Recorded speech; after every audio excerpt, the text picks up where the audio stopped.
புதுவையில் போலி மருந்துகளை தயாரித்து நாடு முழுவதும் விற்பனை செய்த அதிர்ச்சி சம்பவத்தில் முன்னாள் IFS அதிகாரி சத்தியமூர்த்தி மற்றும் GST கண்காணிப்பாளர் ஃபரிதா ஆகியோர் சிறப்பு புலனாய்வு குழு போலீசாரால் அதிரடியாக கைது செய்யப்பட்டுள்ளனர். இருவரையும் தற்போது ரகசிய இடத்தில் வைத்து தீவிர விசாரணை நடத்தி வருகின்றனர். பிரபல மருந்து நிறுவனங்களின் உயிர்காக்கும் மருந்துகள் மற்றும் மாத்திரைகளை போலியாக தயாரித்து அவற்றை இந்தியா முழுவதும் விற்பனை செய்த இந்த வழக்கு நாட்டையே அதிர்ச்சியில் உறைய வைத்தது. போலி மருந்து தொடர்பாக சன் பார்மா நிறுவனம் அளித்த புகாரின் பேரில் புதுவை CBCID போலீசார் விசாரணை மேற்கொண்டதில் மதுரையைச் சேர்ந்த ராஜா என்பவர் பிரபல நிறுவனங்களின் பெயர்களை பயன்படுத்தி போலி மருந்துகளை தயாரித்து விற்பனை செய்தது கண்டறியப்பட்டது.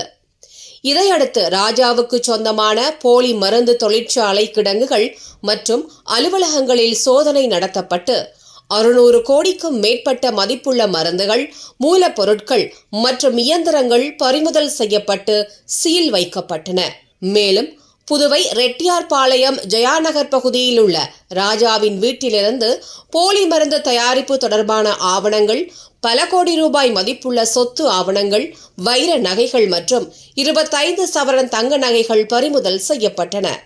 அத்தோடு அரசியல் பிரமுகர்கள் மற்றும் அரசு அதிகாரிகளுக்கு பணம் மற்றும் பரிசுகள் வழங்கப்பட்ட விவரங்கள் அடங்கிய டயரியும் புலனாய்வு குழுவின் வசம் உள்ளது. இந்த வழக்கில் ஏற்கனவே போலி மருந்து தொழிற்சாலை உரிமையாளர் ராஜா, NR காங்கிரஸ் பிரமுகரும் முதலமைச்சர் ரங்கசாமியின் தீவிர ஆதரவாளருமான NR மணிகண்டன் உட்பட 21 பேர் கைது செய்யப்பட்டு சிறையில் அடைக்கப்பட்டுள்ளனர். இந்த நிலையில் போலி மருந்து தயாரிப்பு விவகாரத்தில் தொடர்புடையதாக முன்னாள் IFS அதிகாரி சத்தியமூர்த்தி மற்றும் GST கண்காணிப்பாளர் ஃபரிதா ஆகியோர் கைது செய்யப்பட்டுள்ளனர். இதுவரை இந்த போலி மருந்து தயாரிப்பு வழக்கில் மொத்தம் 23 பேர் கைது செய்யப்பட்டுள்ள நிலையில் புதுவை சிறப்பு புலனாய்வு குழுவினர் தீவிர விசாரணையை மேற்கொண்டு வருகின்றனர்.